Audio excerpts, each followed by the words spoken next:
Welcome to online portal of Ayodhya education. आज हम लोग एसी सर्किट पे जो न्यूमेरिकल एग्जाम में पूछे जाते हैं उसके बारे में स्टडी करेंगे।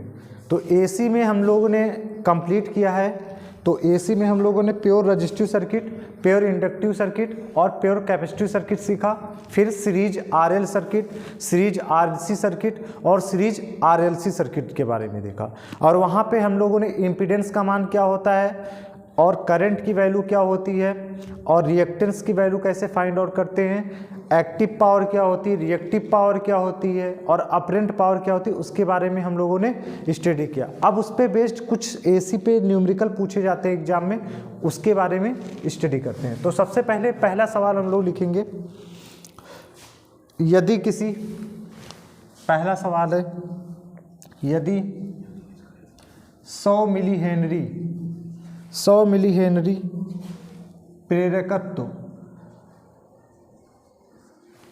प्रेरकत्व मान की एक चोक 200 वोल्ट की वोल्टेज पर 50 हर्ट्ज आवृत्ति वाले एसी सोर्स से जुड़ी हो, तो आपको सबसे पहले इसमें निकालना है इंडक्टिव रिएक्टेंस यहां से निकालना है। दूसरा हमारा क्या है, इलेक्ट्रिक करंट,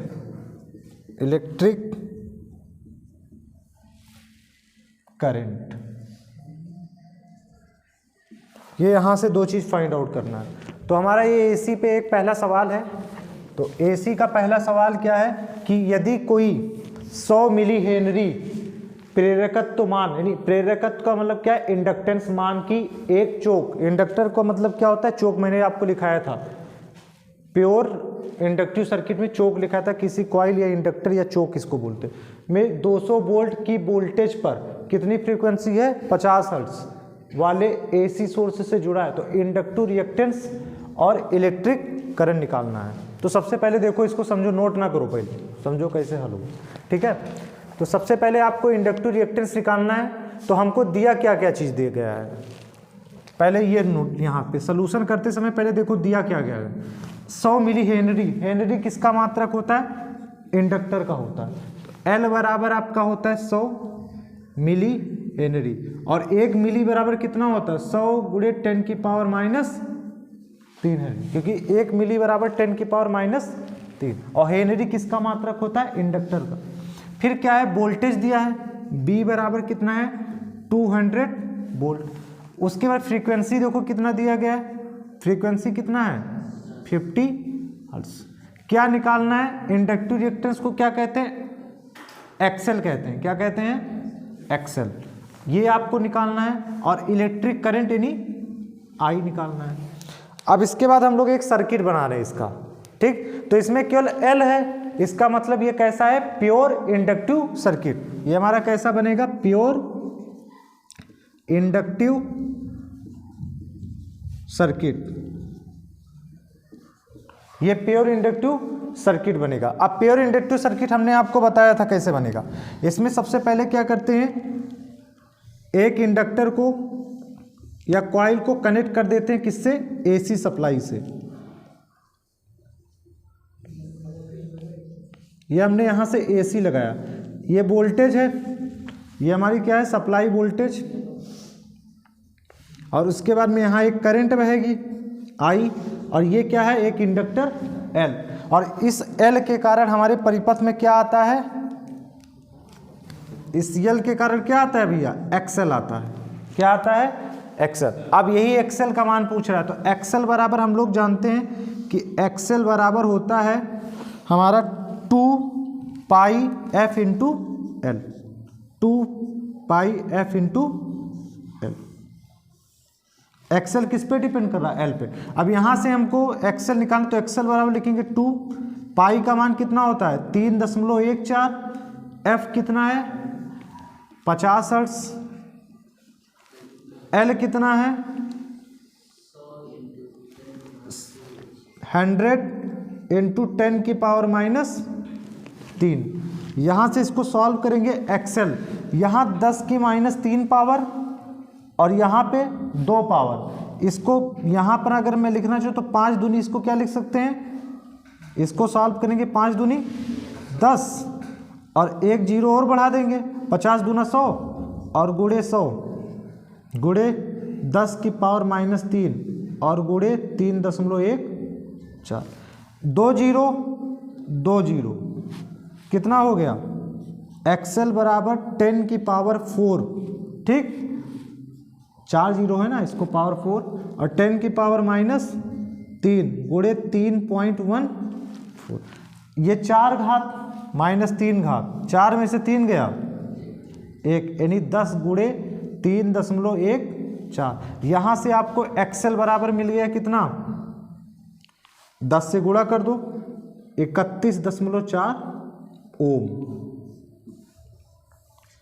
ये हमारा क्या मिल गया एक्सेल। अब ये एक्सेल मिल गया तो हम करंट निकाल सकते हैं, तो कह रहा है इलेक्ट्रिक करंट निकालो, तो आई बराबर क्या होता है ओम्स के, वोल्टेज बटे रेजिस्टेंस। तो आई बराबर हमारा क्या होता है, आई बराबर होता है वोल्टेज बटे रेजिस्टेंस। पर यहाँ प्योर इंडक्टिव सर्किट है तो रेजिस्टेंस की जगह क्या लिखेंगे एक्सेल लिखेंगे, क्योंकि इसका भी मात्रक क्या होता है ओम। आर तो है नहीं तो आर के स्थान पे क्या हो जाएगा एल के कारण एक्सेल आता है।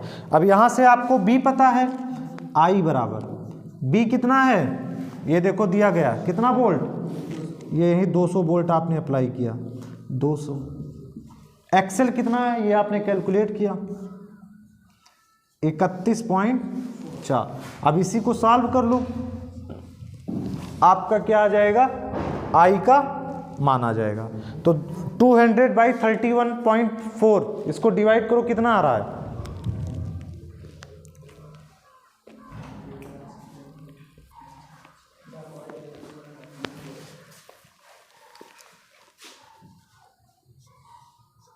ये आएगा 6.27 एम्पियर। इतनी करंट आपके इस परिपथ में बह रही है और इसका वोल्टेज इतना है, एक्सेल कितना है 31.4। ये पहला न्यूमेरिकल आपका कंप्लीट हुआ। ठीक है, अब भैया जो नहीं नोट किया नोट कर लो उसको। आ गया सबको। देखो एसी का दूसरा सवाल, यदि 2.5 माइक्रोफैरेड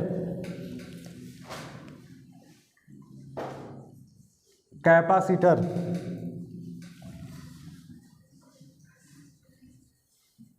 मान का कैपेसिटेंस मान का एक कैपेसिटर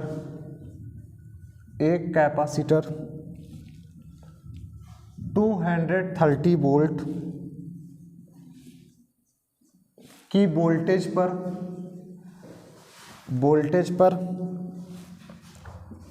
50 हर्ट्ज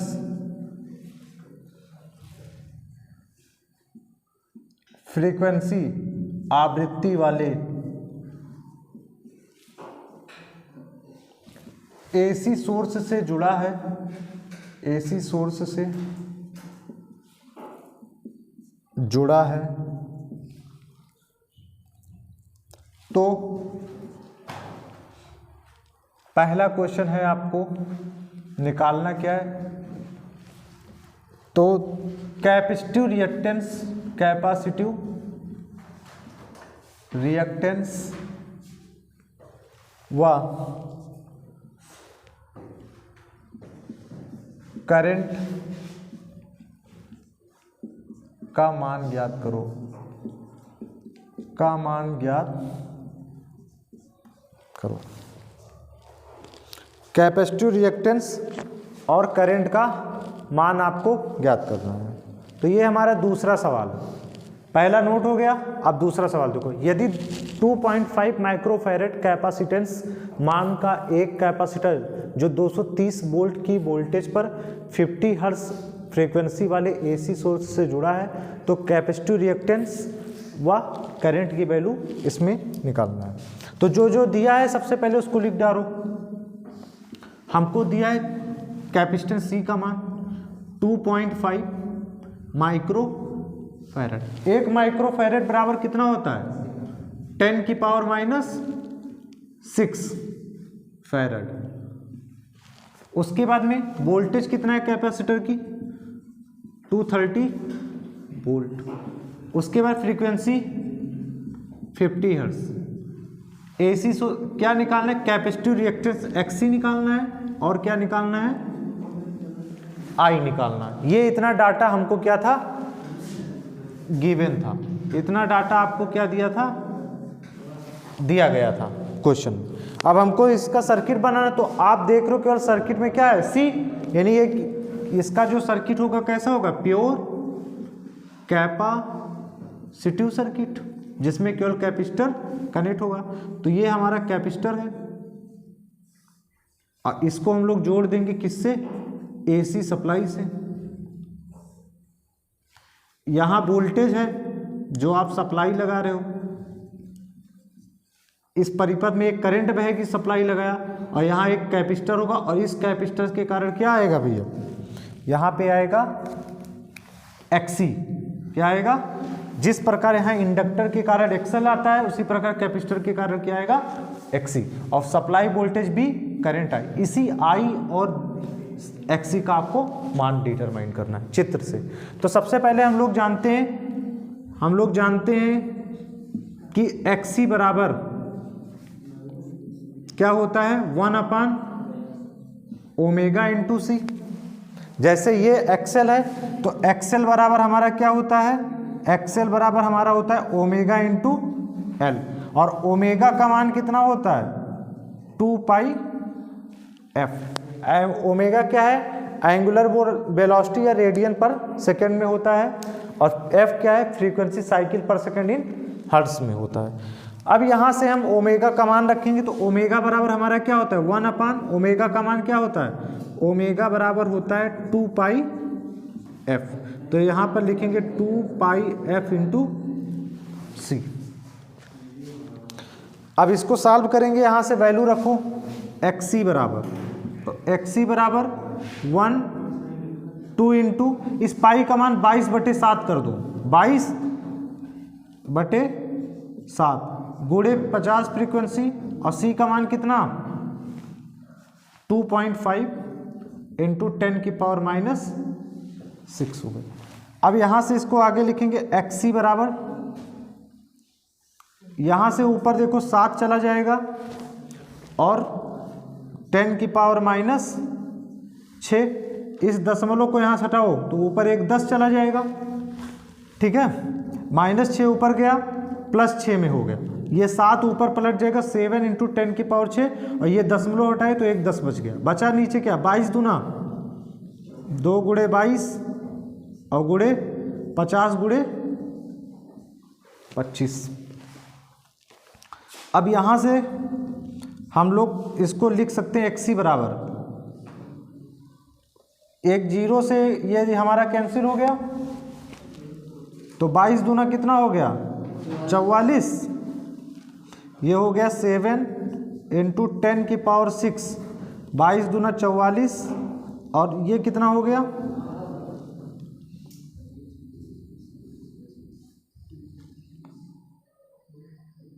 5 ×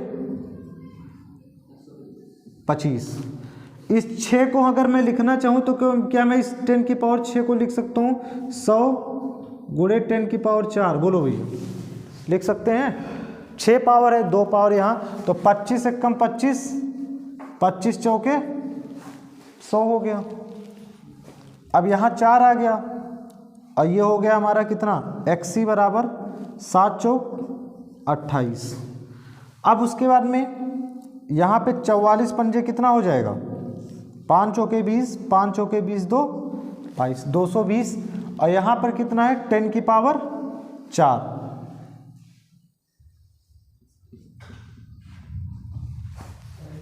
एक जीरो से एक जीरो कैंसिल, तो आपको मिलेगा 28 इंटू 10⁻³/22।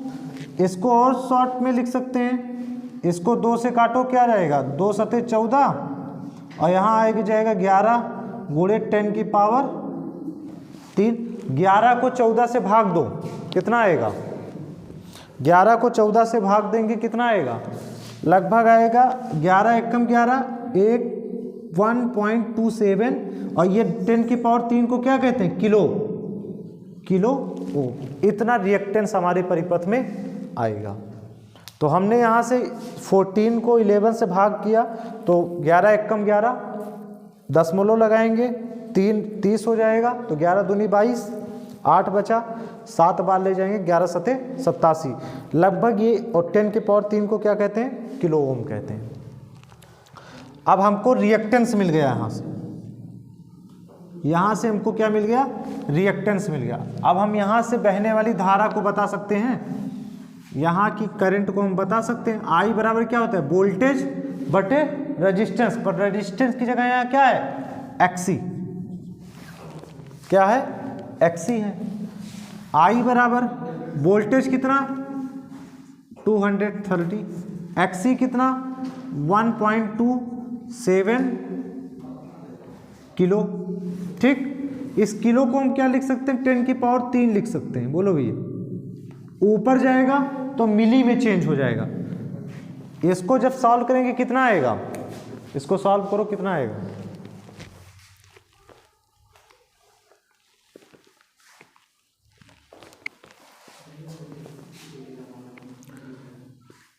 टू 230 को 1.27 से सॉल्व करो, कितना आएगा लगभग? ये आपका आएगा 1, ये 10⁻3 ऊपर चला जाएगा, इसको सॉल्व करेंगे जब 181 लगभग आएगा, 10⁻³ इस, यानी ये हुआ कितना? इसको कहेंगे 181 मिली एम्पियर। ये हमारे परिपथ में टोटल बहने वाली विद्युत धारा है। ठीक है, ये हमारी परिपथ में बहने वाली क्या है? विद्युत धारा। यहाँ से आए, इसको यहाँ से भेज दो 230 में, आप 1.27 से जब डिवाइड करेंगे आपको लगभग कितना मिलेगा? 181 मिलेगा। यहाँ से आप भाग करके देख सकते हैं। इसको यहाँ 2 जीरो बढ़ा देंगे तो ये हो जाएगा लगभग 2300। ठीक, ये यहाँ से मिलेगा आपको 2300, और यहाँ से भाग देंगे 127, तो लगभग कितनी बार जाएगा? एक बार जाएगा 127, कितना बचा? 10 में से 7 गया 3, और 2 जीरो, और यहाँ से बचा 2 में से 1 गया 103। 1 जीरो उठाएंगे, अब ये लगभग कितनी बार जाएगा? 8 बार, तो 8 सते 56, 8 दूनी 16, 5 21, और 8 2 10, ये हो गया। ये 4 बचा, ये 2 में से 1 गया 1, 14, और यहाँ पर 1 जीरो, लगभग फिर कितनी बार? 1 बार, तो 127 यहाँ बचा। ठीक है, फिर 13 बचेगा, फिर ऐसे दशमलव लगेगा, फिर आप कितनी बार ले जाओगे? 1, तो 181 पॉइंट करके कुछ आएगा। ठीक है, इतना मिली एम्पियर आपकी करंट यहाँ से फ्लो होगी। तो ये लगभग आएगा, हम कह सकते हैं 181.1 मिली एम्पियर की करंट आपके कैपेसिटर के थ्रू फ्लो होगी। ये दूसरा सवाल था, कंप्लीट कर लो।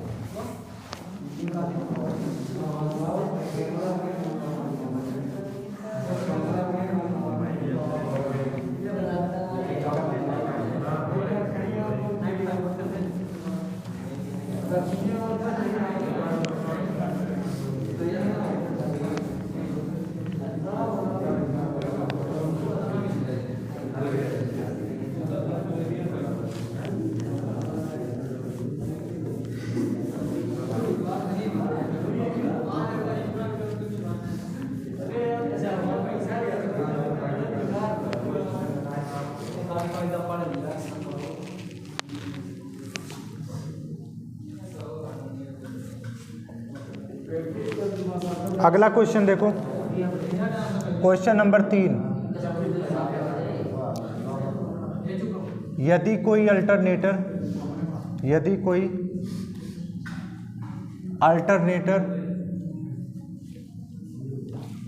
230 वोल्ट पर अधिकतम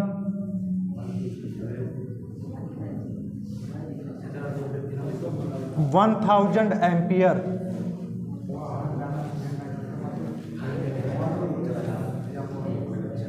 की विद्युत धारा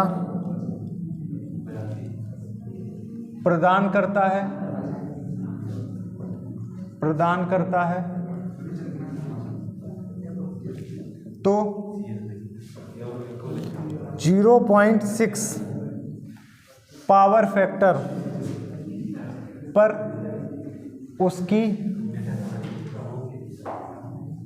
आउटपुट पावर ज्ञात कीजिए।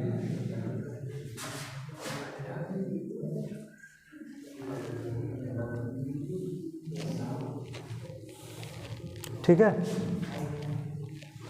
तो सबसे पहले इसमें देखो, ये कोई अल्टरनेटर है जिसका वोल्टेज हमें पता है और वो उसकी अधिकतम करंट पता है। ठीक, तो हमें क्या करना है, 0.6 पावर फैक्टर पे उसकी आउटपुट पावर निकालना है। तो सबसे पहले हम लोग करेंगे क्या, इसमें देखो सॉल्यूशन जो दिया है, वोल्टेज कितना है 230 वोल्ट, करंट कितना है 1000 एम्पियर।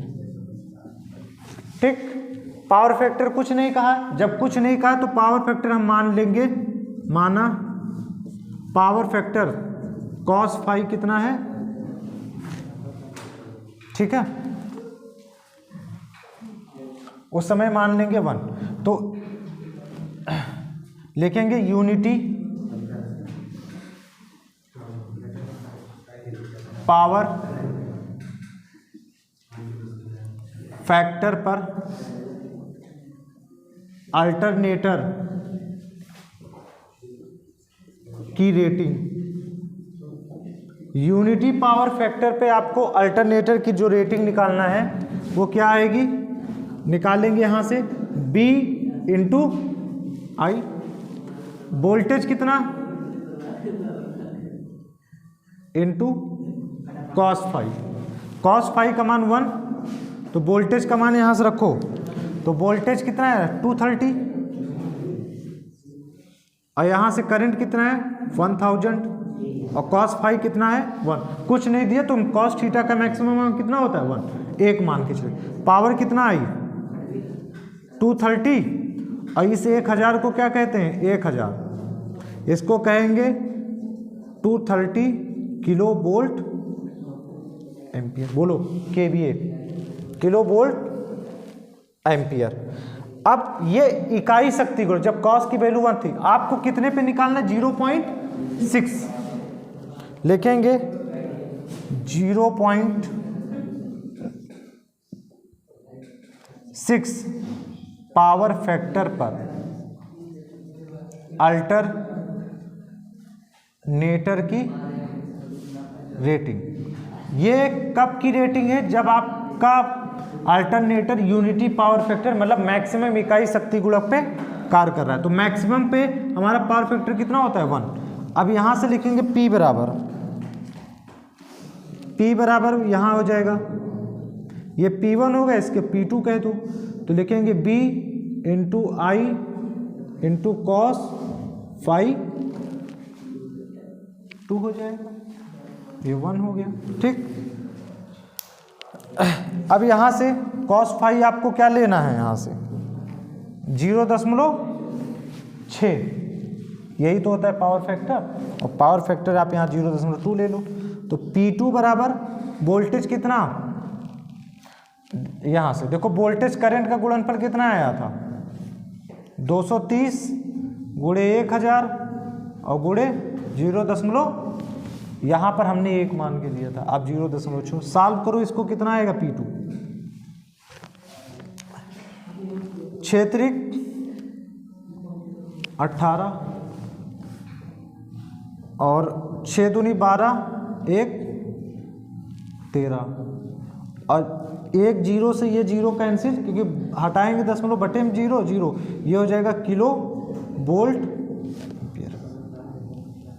138 kilo volt ampere.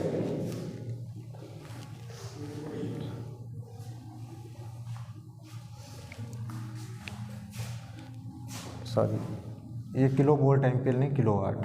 ठीक, ये भी क्या है, किलो। तो अल्टरनेटर की रेटिंग कितना आई, किलो वाट।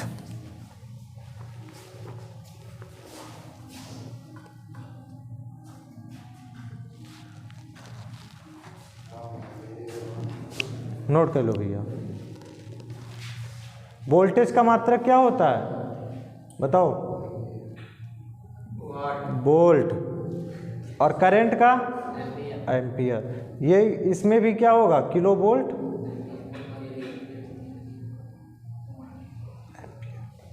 किलो वाट नहीं होता। अल्टरनेटर की रेटिंग किस में होती है, किलो वोल्ट एम्पियर। तो कितना है, जब आप कॉस का मान 0.6, तो पावर आपकी क्या हो गई, कम। यानी आपका देखो पावर फैक्टर कम होने से पावर क्या हो जाती है, कम। और पावर अगर cos फाई 1 रखोगे तो पावर क्या होगी, अधिक। यानी पावर फैक्टर पे हमारी पावर डिपेंड रहेगी। जितना ज़्यादा पावर फैक्टर उतनी ज़्यादा पावर आपकी ट्रांसफ़र होगी, और जितना कम पावर फैक्टर उतनी पावर आपकी क्या होगी, लॉस हो जाती है। यानी जितना इनपुट देंगे आउटपुट पे उतना कम मिलेगी।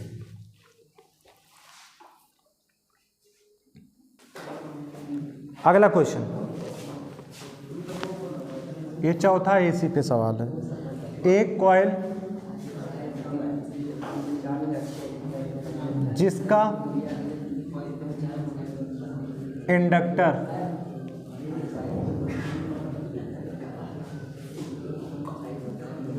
0.1 हेनरी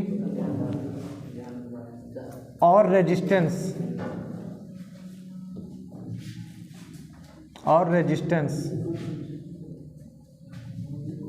5 ओम है,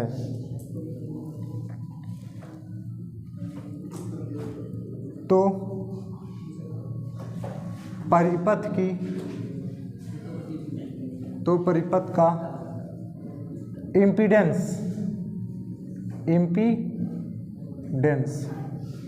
Z ज्ञात कीजिए, जबकि यह 230 वोल्ट 50 हर्ट्ज सोर्स से जुड़ा है। कॉइल की विद्युत धारा का मान ज्ञात करो। मान ज्ञात करना है। तो एक कॉइल है जिसका आपको क्या दिया गया है, इंडक्टर दिया गया है। एक कॉइल जिसका इंडक्टर 0.1 हेनरी और रेजिस्टेंस 5 ओम। तो परिपथ का इंपीडेंस Z, यानी इंपीडेंस को क्या कहते हैं, प्रतिबाधा, Z ज्ञात कीजिए, जबकि यह 230 वोल्ट 50 हर्ट्ज सोर्स से जुड़ा है। तो कॉइल की विद्युत धारा निकालनी है। तो हम लोग जो दिया है उसको यहाँ लिखेंगे, सोल्यूशन में लिखेंगे गिवन, जो चीज़ हमको दी गई है। तो सबसे पहले हमको क्या क्या दिया गया है यहाँ पे क्वेश्चन, इंडक्टर दिया गया है 0.1 हेनरी, ये आपको दिया गया है। तो L बराबर दिया गया है 0.1 हेनरी दिया गया है। उसके बाद रेजिस्टेंस कितना है, 5 ओम। वोल्टेज कितना है, 230, फ्रीक्वेंसी 50 हर्ट्ज। आपसे पूछा क्या है, Z का मान पूछा है, और परिपथ में टोटल करंट I का मान पूछा है। इतना चीज़ हमसे पूछा गया। तो सबसे पहले हमें वोल्टेज तो दिया है, हमें क्या निकालना है, Z निकालना है। तो जेड निकालने के लिए सबसे पहले हमें क्या चाहिए होता है, जेड बराबर हमारा क्या होता है, अंडर रूट आर स्क्वायर। इस परिपथ में क्या लगा है, एक इंडक्टर और एक रजिस्टर, इसको कहते हैं आर प्लस जे एक्सएल। और इसका जब हम लोग क्या लेंगे, मॉड लेंगे, मैग्नीट्यूड निकालेंगे, तो under root R square plus XL square. ये समीकरण 1 हो गया, समीकरण नंबर 1। आर पता है, एक्सएल चाहिए। एक्सएल बराबर क्या होता है, ओमेगा इंटू एल, और ओमेगा का मान क्या होता है, 2 pi F into L. XL equal to 2 pi का मान 3.14, फ्रीक्वेंसी 50 हर्ट्ज, इंडक्टर का मान 0.1। एक्सएल इक्वल टू, इसको सॉल्व करेंगे 50 दूनी 100 और ये 10 से भाग करेंगे, सॉल्व होगा 31.4 ओम। ये एक्सएल आ गया। हमको एक्सएल पता है, हमको आर पता है, क्या मिल जाएगा हमको, जेड। लिखेंगे from equation first, from equation first समीकरण 1 से जेड बराबर निकालेंगे हम लोग, जेड बराबर under root R square, R कितना 5 का स्क्वायर, एक्सएल कितना है 31.4 का होल स्क्वायर। इसको सॉल्व करेंगे 25 और 31.4 का स्क्वायर कितना आएगा, 31.4 का स्क्वायर बताओ,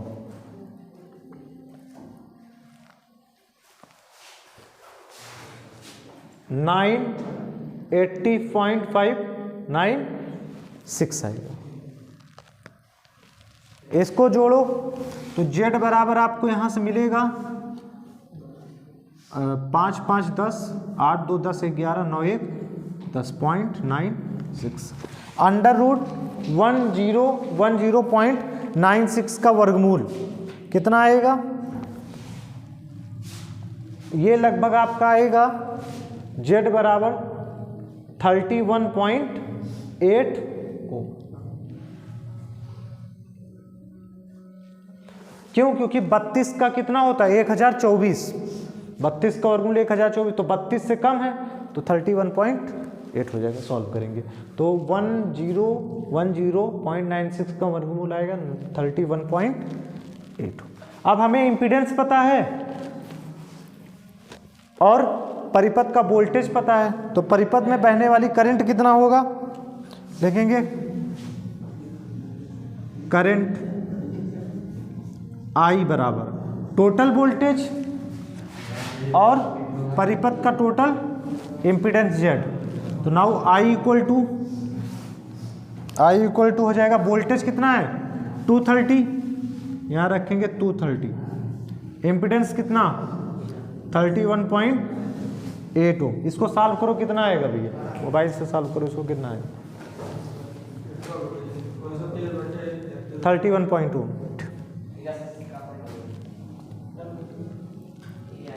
कितना आएगा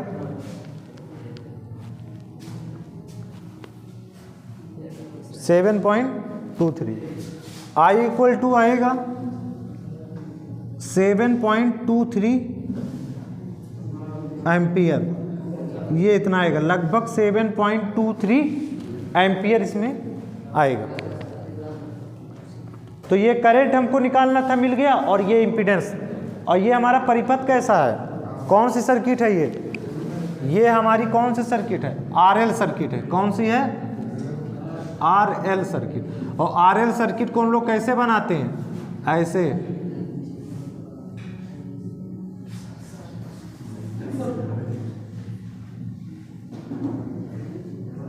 आरएल सर्किट, ये आर हो गया, ये एल, और एल के कारण आपके परिपथ में क्या आता है भैया, एक्सएल आता है। क्या आता है, एक्सएल। ये वोल्टेज हो गया और ये करंट, और यही मैं लगा दूं किरचॉफ के वोल्टेज का। अब यहाँ आर पता था, एल पता था, एल से क्या आ जाएगा, एक्सएल आ जाएगा, क्योंकि एक्सएल बराबर होता है 2 पाई एफ एल। हमें जो दिया था ये निकाल लिया, Z बराबर R प्लस जेड एक्सएल से निकाल लिया, R और एक्सएल की वैल्यू रखकर यहाँ से करंट की मान फाइंड आउट कर लेंगे।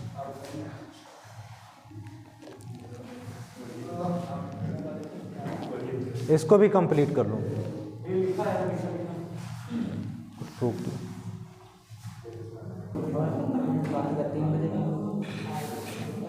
तब तक वीडियो बन चल रहा है।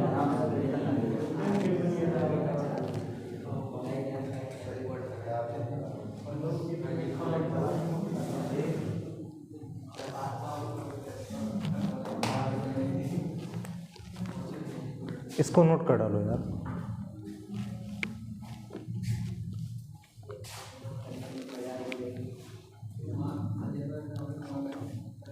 रोल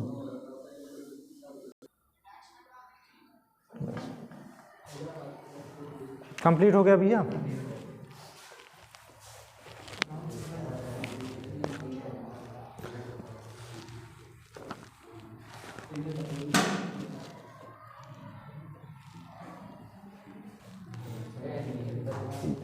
ये एसी के क्या थे, हमारे न्यूमेरिकल थे, जो हमने यहाँ पर सीखा कि एक्सी क्या होता है, एक्सएल क्या होता है, इम्पीडेंस क्या होता है।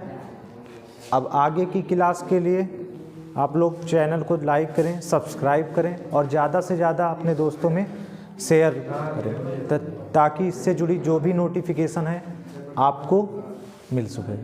Thank you for this video.